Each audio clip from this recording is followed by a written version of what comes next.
Bonjour Lionel, Bonjour. comment vas-tu? Très bien. Je Très suis bien. dans un environnement qui me convient bien, donc avec des images, tout est parfait. Qu'est-ce que tu penses de ce 30e Salon d'Art de Valmy? À partir du moment où j'ai participé à recruter un certain nombre de peintres, j'apprécie déjà leur retour. J'apprécie aussi qu'ils aient joué le jeu de venir d'abord de loin. Donc, en premier lieu, je suis dans mon univers, hein, l'univers de l'imaginaire. Certains diront surréaliste, mais c'est un terme qu'on emploie de moins en moins.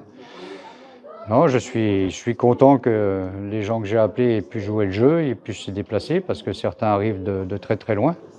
Et je pense qu'on est arrivé à faire un ensemble ici, en tout cas de ce côté de l'étage du monde de l'imaginaire, quelque chose d'assez cohérent. Enfin, tu es tombé dans l'art quand? À quel âge? Mon premier tableau à 12 ans, j'en ai 70, ça va faire 58 ans. Tu l'as toujours? Le premier tableau? Non, Non? non, non, c'était un tableau que j'ai fait quand j'étais en sixième. À l'époque, j'étais à l'école interne, hein, donc c'était un peu la seule chose qu'on pouvait ou qui nous permettait de nous évader un petit peu plus. Et puis, non, non, j'ai ensuite peint sur des tables, j'ai ensuite fait des copies ou des interprétations de tableaux de gens qui me plaisaient à l'époque, hein, Vlaminck, enfin des gens qui avaient une certaine gestuelle, ce qui est étonnant d'ailleurs quand on voit mon travail maintenant, où je veux pas qu'il y ait de traces de pinceau ni rien du tout. Donc, non, non, et puis derrière, il y a 45 ans de surréalisme. Ouais. D'accord. Voilà. Donc le surréalisme et toi, ça te parle bien? Oui, j'ai pas fait d'école, j'ai pas appris le dessin, voilà, surréalisme, c'est jamais qu'un détournement d'un objet finalement, hein, ceci n'est pas une pipe de Magritte. Voilà, c'est aussi le principe justement de détourner un objet. Et le principe du surréalisme, c'est Dali disait, hein, une image derrière les yeux. Finalement, je dis souvent, moi, si on doit me reconnaître un petit talent, c'est celui d'avoir une image qui arrive. C'est pas un flash, hein, c'est une image qui peut apparaître en lisant un magazine, en écoutant un mot un peu, et puis de réussir à retranscrire en fait cette idée et de le mettre sur le papier. Voilà. Ensuite, ça rentre en peinture en minimum une vingtaine d'heures et jusqu'à 130, 140, 150 heures sur un tableau de grand format. Et ton inspiration, elle se déclenche comment? La nuit, souvent. Une image qui arrive, une image dans un magazine, un mot, un, un visage, une situation, euh, le fait de voir passer un train, par exemple. Je sais pas, c'est très très étrange. En fait, il y a toujours un fusible, il y a toujours un déclencheur. Et puis ensuite, c'est un croquis sur un carnet, et puis ça part comme ça. J'ai une bibliothèque de dessins depuis quasiment 50 ans, donc je peux retravailler indéfiniment sur le même dessin ou le reproduire depuis des années, depuis des décennies. D'accord. Peux-tu nous présenter tes œuvres? Ça, c'est compliqué. J'aime pas parler beaucoup de ce que je fais parce que les images, le principe du surréalisme, c'est aussi d'avoir une certaine interprétation, et je me rends compte que suivant qu'on est homme ou femme, on voit pas les mêmes choses. Voilà, donc non, j'aime bien ce détournement d'image. Un piano, quand je dis que c'est un détournement d'une situation aussi, un piano, il n'y a rien de plus simple que de voir un piano. Sa couleur, sa masse, c'est intéressant. Si son couvercle est ouvert, c'est intéressant. Dans une image comme celle-ci, par exemple, effectivement, j'ai appelé ça le chef d'orchestre. Le chef d'orchestre, ça peut être la vision du petit gamin qui... Les gamins, ils veulent pas tous être pompiers, il y en a peut-être qui veulent être chef d'orchestre, finalement. Et le détournement de l'image, eh ben, c'est simplement peut-être de mettre le piano sur une plage. Et c'est ça qui fait le côté surréaliste de la chose. Voilà. Alors, bien sûr, les violons qui s'envolent, c'est le rêve, c'est la vision de quelque chose de... Oui, une sorte de rêve éveillé. Voilà.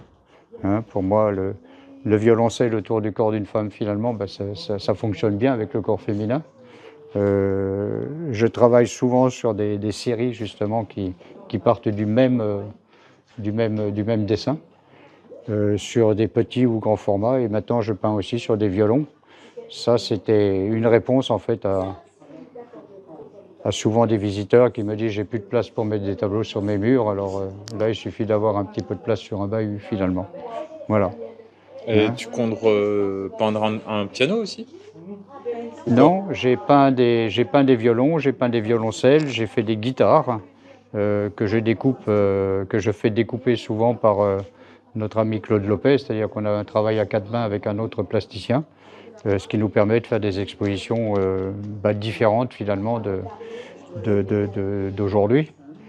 Ensuite, je me limite beaucoup moi au format maintenant, au-delà d'un mètre sur un mètre, que ça devienne difficile à transporter, j'arrête un petit peu ce type de format-là.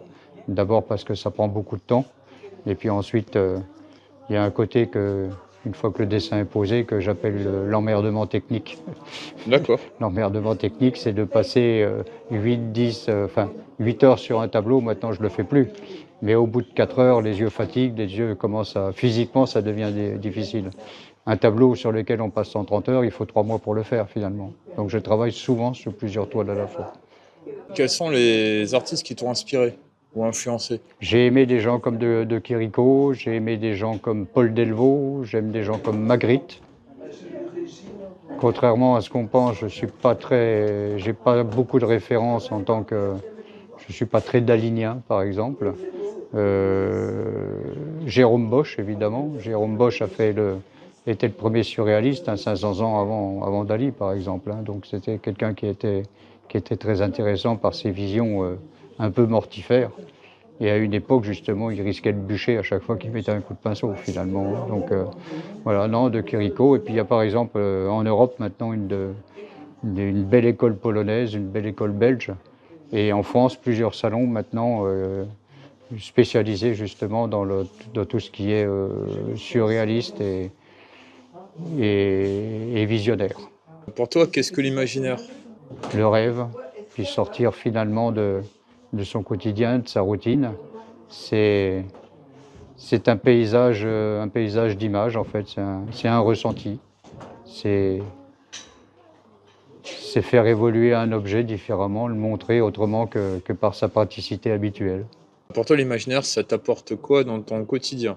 Sortir de la routine, je fais un peu la même réponse. Je peins pas toujours, enfin je peins pas au quotidien non plus.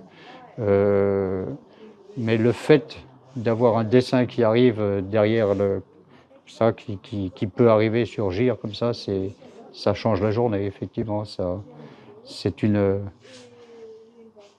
Le côté créatif, justement, c'est jouissif, finalement. Voilà.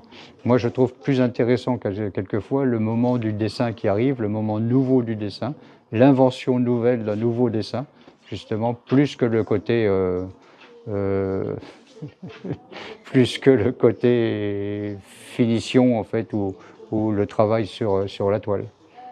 Je pense que le côté dessin, justement, est beaucoup plus jouissif, finalement, que quand il est nouveau, quand il vient d'arriver. D'accord. Voilà. Plus que l'œuvre terminée, finalement. D'accord. Est-ce que tu penses qu'il y a une limite à l'imaginaire? On peut rire de tout, comme disaient des proches. Ça dépend avec qui. D'accord. Voilà. Et dans l'image, c'est pareil. Il y a des gens qui vont aimer, en fait, le côté trash, d'autres un petit peu moins. Quand tu me posais la question sur les gens qui m'ont... Bizarrement, j'ai été très influencé très intéressé par un type qui s'appelait Vladimir Velikovic. Je t'invite à regarder ce qu'il fait. C'était des toiles immenses de 3 mètres de long, qui étaient toujours en noir et blanc quasiment. Et c'était le dessin. Voilà. Une question d'actualité, qu'est-ce que tu penses de l'IA dans l'art? Je me suis penché dessus parce que j'ai un fils qui est dans les métiers du web. J'ai posé quelques questions justement sur un site. Ne serait-ce que pour obtenir par exemple une première idée de dessin noir et blanc. Il n'y a jamais rien qui m'a convenu en termes de résultats. La question que je me pose, est-ce que quand on pose une question, en fait, quand on veut générer une image sur l'IA, est-ce que la création que l'IA te fait, est-ce que c'est ton idée à toi, ou est-ce que finalement c'est un ersatz d'une création finalement? Je crois qu'il n'y a plus beaucoup de respect finalement de soi. Moi, c'est ce que je ressens. Si je fais créer en fait un dessin en noir et blanc pour en faire une toile un petit peu plus longtemps, est-ce que c'est vraiment mon idée parce que c'est moi qui ai généré les termes, enfin qui ai donné les termes de recherche? Je suis pas certain que moi, en tout cas, ça ne m'a pas convenu. Je n'ai jamais fait une toile à partir d'une image qui a été générée par l'IA. J'ai fait ça, j'ai regardé ça pendant, allez, une dizaine de fois sur Internet.